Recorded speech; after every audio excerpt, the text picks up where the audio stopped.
ரகசிய தேசத்தின் அதிபதியானவன் உன்னோடு உறவாடுவான். உன்னோடு உறவாடுவான். உன்னோடு உறவாடுவான்.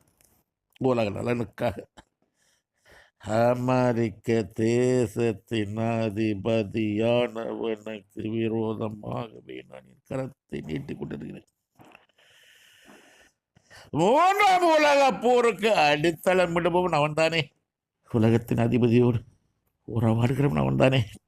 அவனுக்கு விரோதமாகவே நான் என் கரத்தை நீட்டிக் கொண்டிருக்கிறேன். உலக ஜனங்கள் உன்னை அறிவார்கள், நீ என் குமாரனை நேசகுமாரன் என்று. உலகமெங்கும் உள்ள வனங்களிலே காட்டு பற்றி எரியும். உலகத்தின் அதிபதியானவன் கிரியைகளினாலே காட்டு பற்றி அணைக்க முடியாமல்